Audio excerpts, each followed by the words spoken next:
Briefly in the EU, I think folks are probably familiar with RoHS, but covers a wide range of electrical and electronic equipment. The key takeaway for me is that don't think these things are done and put on a shelf.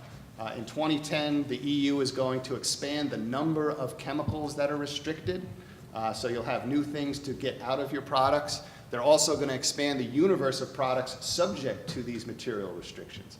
Medical devices, for example, will be likely brought into the scheme for the first time.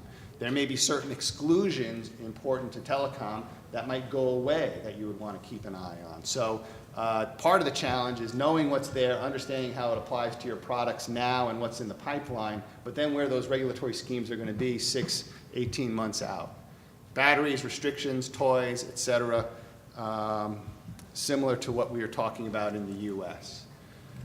Green procurement, I'm going to be careful not to get into trouble and talk a lot about Energy Star because there's folks here who actually run the program.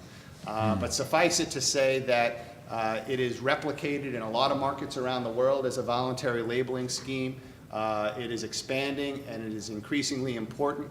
One of the questions I have about the future of Energy Star is how it might or might not mesh with the climate labeling discussions that are on the Hill. There's legislation on the Hill that would authorize EPA to do carbon footprinting for labeling.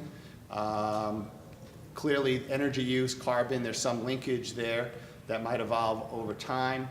EPEAT is expanding the number of products it would require. Again, EPEAT is a voluntary green procurement standard that incorporates Energy Star. But basically, at the end of the day, if you want to sell to the US government, you've pretty much got to meet EPEAT and the Energy Star requirements. Last time I checked, the USG was the largest purchaser of electronic equipment. So how that standard evolves over time in terms of its mandate, its requirements, the products covered, really will dictate what you can sell to the USG and probably a lot of other places too. If I were to look at the e-waste challenge, this is sort of a simplified, get-you-oriented part of this, but basically, there are governments worldwide that want folks who manufacture electronic products to take them back at their end of life and ensure that they are recycled properly. New York City, European Community, China, a host of governments throughout Latin America, maybe 20 or more states. And one of the challenges we see is that as you try to scale up your global product stewardship programs, there are international rules that often prevent you from moving things across border, which means in a lot of cases you may have to find an in-country solution, and you can understand how that would present some challenges. So the key programs here in Europe are the WE directive. Again, it's been there for a while, it's being revised. In the US, we have really 19 states plus New York City, a bunch of Canadian provinces, take-back legislation worldwide. The only way to know what your obligations are to do a country-specific inquiry. I'm in Brazil, I'm in China, I'm in Germany, what am I making? Is it covered by a take-back scheme? What are my obligations? Not an easy assessment to do. We spend a lot of time for the industry worrying about the Basel Convention because it defines a suite of rules governing the transboundary movement of hazardous wastes. The governments have decided that e-waste is the #1 worldwide priority. So anything with a circuit board is drawing tremendous scrutiny from the governments. One of the issues, well, I'll talk about the US legislation here. The US has, at least up in Congress, legislation's been introduced that would ban the export of e-waste out of the United States for recycling and disposal. Folks are probably aware of the scandals and scams that have gone on with e-waste being exported to places that really can't manage it and handle it properly.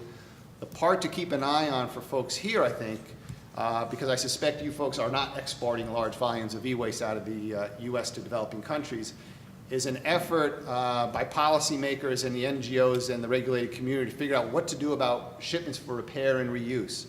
To be clear, there are a number of NGOs who have taken a very strong position that says anything being exported out of the US for repair or refurbishment should be banned as well. So think about that. You've got a large piece of equipment, server, communications hub, whatever you're moving. You want to send it to your refurb facility in Brazil or Malaysia or Singapore. That is at risk in this legislation because there's a large and vocal constituency saying there's such a scandal with e-waste exports going to the wrong places that we can't take a chance. We've got to shut down the repair operations also. And so that's proven to be a flashpoint with the Congress, with the representatives up in Congress who are trying to address that issue. So we kind of profile some of those waste issues that have surprised people lately. Why do these waste classifications matter? Okay, so you've got a product recall. You've got to collect a bunch of products in jurisdictions worldwide, get them to a central facility for recycling. Are those products deemed hazardous and subject to bans such that you cannot move them across an international border? If you're trying to collect cell phones worldwide and ensure that they're recycled properly, are your mobile phones going to be classified as hazardous and you can't move them around? It's been an issue that the mobile phone industry's wrestled with in a lot of contexts. So these present different challenges depending on the scale of what you're trying to accomplish. So going forward, what I'm watching for my folks in the IT and telecom sector are expanding requirements worldwide. And Andrew Sweatman here, who's been the keeper of EIA track, will talk a little bit about how a number of TIA subscribers are getting their information from that. In the US, we're looking at a wholesale reform of our chemicals law. The US has, are folks familiar with TSCA, the Toxic Substances Control Act? It's basically the law that regulates chemicals in the US. It has not been updated in over 30 years. And so you can expect some major changes. When you have the chemical industry, the green groups, Congress, and the EPA all saying it's time to redo our chemicals laws, you can bet there'll be some changes 18 or 24 months down the road. I would watch that conflict minerals legislation, very legitimate and disconcerting problem that's trying to be solved, but I'm not sure how we're going to how that fits with tracking components going into electronic products, but it's definitely going to be one to watch. That e-waste export legislation may get moving next year, and again, watch the repair part of that. And then I think you can expect a host of states just to continue to churn along with e-waste take-back laws and their own material restrictions. So what we tell our folks are to come to the watering holes that look valuable. This is one of them. There are probably others within industries as well, so you can hear what your peers are doing. Think about subscribing to EIA track, given the leveraging there. Lots of dollars on a shared cost basis, chasing these product requirements in key markets around the world. And roll up your sleeves because it's not getting easier. So with that, I'll turn it back to Susan.